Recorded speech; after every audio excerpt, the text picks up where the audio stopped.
मराठा आरक्षणासाठी महाराष्ट्राच्या राजकारणाला आणि समाजकारणाला पूर्णपणे ढवळून काढणारं एक नाव म्हणजे मनोज जरांगे पाटील। जालना जिल्ह्यातील एका छोट्याशा अंतरवाली सराटी या गावातून सुरू झालेलं हे आंदोलन आज संपूर्ण राज्याचा केंद्रबिंदू बनलंय। मराठा समाजाला ओबीसी प्रवर्गातून आरक्षण मिळावं या एका मागणीसाठी जरांगे पाटील यांनी प्रशासनाला आणि सरकारला अनेकदा धारेवर धरलं। पण गेल्या काही महिन्यात सरकारनं काही मोठे निर्णय घेतले, अध्यादेश काढले, तरीही आज मनोज जरांगे पाटील पुन्हा एकदा रखरखत्या उन्हात उपोषणाला बसलेत।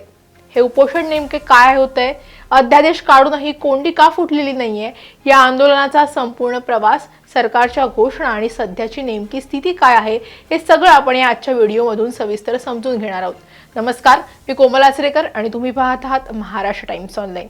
या व्हिडिओला सुरुवात करण्यापूर्वी महत्त्वाची आठवण, महाराष्ट्र टाइम्सचे यूट्यूब चॅनल अजूनही सबस्क्राइब केलं नसेल तर ते लगेच करा। मनोज जरांगे पाटील यांच्या लढ्याची खऱ्या अर्थानं सुरुवात झाली 29 ऑगस्ट 2023 रोजी। जालना जिल्ह्यातील अंतरवाली सराटी गावात मनोज जरांगे यांनी मराठा आरक्षणासाठी शांततापूर्ण मार्गाने आमरण उपोषण सुरू केलं। आंदोलन शांततेत सुरू होतं, पण 1 सप्टेंबर रोजी या आंदोलनाला हिंसक वळण लागलं। आंदोलक आणि पोलिसांमध्ये झटापट झाली। ह्यात अनेक आंदोलक आणि ग्रामस्थही जखमी झाले। या घटनेचे व्हिडिओ सोशल मीडियावर वाऱ्यासारखे पसरले आणि संपूर्ण महाराष्ट्रात संतापाची लाट उसळली। जो मराठा समाज शांत होता तो रस्त्यावर उतरला। अंतरवाली सराटी हे गाव एका रात्रीत महाराष्ट्राच्या राजकीय नकाशावर आलं आणि मनोज जरांगे पाटील हे मराठा समाजाचा सर्वात मोठा आणि आक्रमक चेहरा बनले। पुढे सरकारनं मराठा आरक्षणासाठी कोणतीही हालचाल न केल्यामुळे मनोज जरांगे यांनी 25 ऑक्टोबर 2023 ला पुन्हा उपोषण केलं। यावेळी माजलगाव आणि बीडमध्ये जाळपोळीच्या घटना देखील घडल्या। तेव्हा धनंजय मुंडे, उदय सामंत यांची शिष्टाई फळली आणि जरांगेंनी त्यावेळी उपोषण मागे घेतलं। मात्र सरकारला वेळ देऊनही मागण्या पूर्ण न झाल्यामुळे जरांगेंनी थेट मुंबईत धडक दिली।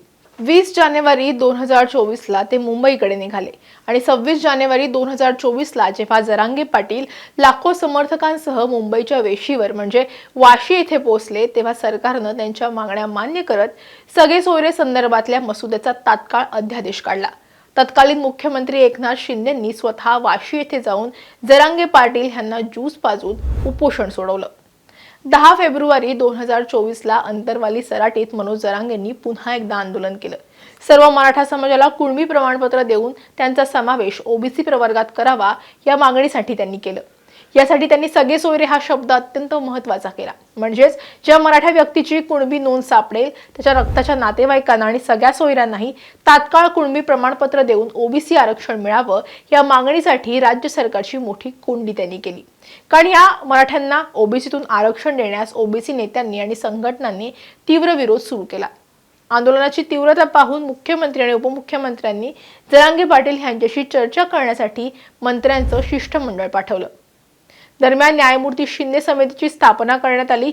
या समितीनं संपूर्ण महाराष्ट्रात जुन्या महसुली आणि शैक्षणिक नोंदी शोधून हजारो कुणबी नोंदी शोधून काढल्या। याशिवाय सरकारनं विधिमंडळाचं विशेष अधिवेशन बोलवून मराठा समाजाला स्वतंत्र 10% आरक्षण देणारा कायदाही संमत केला। त्यानंतर 4 जूनला मनोज जरांगे पाटलांनी पुन्हा एकदा उपोषण केलं। मराठ्यांच्या मागण्या सरकार मान्य करत नसल्यानं हे उपोषण करण्यात आलं। अखेर शंभूराज देसाईंची शिष्टाई यावेळी फळली। त्यानंतर 20 जुलै 2024 ला आधीशी उपोषण करून सुद्धा सरकारनं मागण्यांकडे दुर्लक्ष केल्यामुळे मनोज जरांगे पुन्हा एकदा उपोषणाला बसले। मात्र मनोज जरांगे यांची तब्येत खालावल्यानं त्यांनी उपोषण सोडलं। 25 जानेवारी 2025 ला सगळ्या सोयऱ्यांच्या अंमलबजावणीसाठी मनोज जरांगे पुन्हा एकदा आक्रमक झाल्याचं पाहायला मिळालं। जिल्हाधिकाऱ्यांनी लेखी आश्वासन दिल्यानंतर सुरेश धस यांच्या हातून जरांगेंनी उपोषण सोडलं। वेळ देऊनही निर्णय न आल्यानं, मागण्या मान्य न झाल्यानं 29 ऑगस्ट 2025 ला मनोज जरांगेंनी मुंबईत आझाद मैदानात थेट धडक दिली। मराठा आरक्षणाच्या मागणीसाठी 5 दिवस मनोज जरांगे यांनी मुंबईच्या आझाद मैदानात आमरण उपोषण केलं। त्यांच्या उपोषणाला यश आलं आणि सरकारने जरांगेंच्या 8 पैकी 6 मागण्या मान्य केल्या।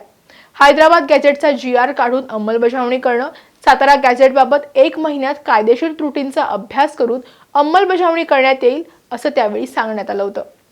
मराठा आंदोलकांवरील गुन्हे मागे घेण्याची मागणी सुद्धा मनोज जरांगे पाटील यांनी केली होती। त्यावर मराठा आंदोलकांवरील गुन्हे मागे घेण्यासंदर्भात GR काढण्यात येणार असल्याचं सुद्धा सांगण्यात आलं होतं। आता प्रश्न पडतो की जर सरकारने 10% स्वतंत्र आरक्षण दिले, सगळ्या सोयऱ्यांचा अध्यादेश काढलाय, तर मग आता मे महिन्याच्या या रखरखत्या उन्हात मनोज जरांगे पाटील पुन्हा एकदा अंतरवाली सराटीत आमरण उपोषणाला का बसलेत? याचं मुख्य कारण म्हणजे सरकारनं काढलेला सगळे सोयरेचा आदेश हा केवळ एक कच्चा मसुदा किंवा अधिसूचना होती, त्याचं कायद्यात रूपांतर झालेलं नाहीये। जरांगे पाटील यांचा आरोप आहे की सरकारनं अध्यादेश काढून केवळ वेळकाढूपणा केलाय आणि मराठा समाजाची फसवणूक केली आहे। कुणबींच्या 58 लाख नोंदी सापडल्या, मग त्या जाहीर करा, त्या सर्वांना प्रमाणपत्र द्या, अशी मागणी मनोज जरांगे यांनी आता केली आहे। मराठ्यांसाठी स्वतंत्र मंत्रालय स्थापन करा, हैदराबाद गॅझेट प्रमाणे सातारा गॅझेटचा GR काढा, मराठ्यांना कुणबी प्रमाणपत्र देणार हे लेखी द्या, अशी मागणीही मनोज जरांगे करतायत। आंदोलनादरम्यान मराठा तरुणांवर दाखल झालेले गुन्हे हे अद्याप पूर्णपणे मागे घेतलेले नाहीये, ते तात्काळ मागे घ्यावेत, अशी मागणीही जरांगेंनी लावून धरली आहे। मराठा आंदोलक मनोज जरांगे पाटील यांनी उन्हात आपलं उपोषण सुरू केले। मराठा उपसमितीचे अध्यक्ष मंत्री राधाकृष्ण विखे पाटील यांनी त्यांची भेट घेतली आहे। मनोज जरांगे पाटील यांनी आपले उपोषण स्थगित करावं, असं आवाहन विखे पाटील यांनी केले। उपोषण मागे घ्यावं यासाठी विखे पाटील यांनी मनोज जरांगे पाटील यांना सरकारच्या आश्वासनांचा ड्राफ्टही दाखवलाय। या ड्राफ्टमध्ये 5 मोठी आश्वासनं देण्यात आली आहे। त्यामध्ये मराठा आरक्षण कक्ष पुढील 1 महिन्यात सुरू करण्यात येईल, नोंदी शोधणं, प्रमाणपत्र वाटप आणि पडताळणीसाठी एक हेल्पलाईन 8 दिवसात सुरू करणार आहे। कुणबी प्रमाणपत्र वितरित करण्यासाठी SOP तयार केली आहे। आंदोलनात मृत्युमुखी पडलेल्यांच्या वारसांना 15 दिवसात अर्थसहाय्य देण्यात येईल। कामामध्ये निष्काळजी असणाऱ्या अधिकाऱ्यांवर शिस्तभंग विषयक कारवाई करण्यात येईल, अशी आश्वासनं मनोज जरांगे पाटील यांना देण्यात आली आहेत। यावर चर्चा करून निर्णय घेणार असल्याचं मनोज जरांगेंनी सांगितलंय। थोडक्यात सांगायचं तर मनोज जरांगे पाटील यांचा हा लढा केवळ आरक्षणाचा राहिला नाहीये, तर तो मराठा समाजाच्या अस्मितेचा आणि अस्तित्वाचा लढा बनलाय। घोषणा आणि कागदी आदेशांच्या पलीकडे जाऊन जोपर्यंत प्रत्यक्ष अंमलबजावणी होत नाही, तोपर्यंत मागे हटणार नाही, हा मनोज जरांगे पाटील यांचा निर्धार सरकारची डोकेदुखी वाढवणार आहे। आता सरकार यावर काय सुवर्ण मध्य काढणार आणि मनोज जरांगे पाटील यांचं हे उन्हातलं उपोषण सुरूच राहणार की मागे घेणार, याकडे संपूर्ण राज्याचं लक्ष लागलंय। हा व्हिडिओ तुम्हाला कसा वाटला ते कमेंटमध्ये नक्की सांगा। आवडला असेल तर लाईक आणि शेअर करायला विसरू नका। असेच व्हिडिओ पाहण्यासाठी महाराष्ट्र टाइम्सचं YouTube चॅनल सबस्क्राईब करा, आम्हाला Facebook, Instaवरती फॉलो करा आणि हा व्हिडिओ शेवटपर्यंत पाहिलात त्यासाठी धन्यवाद।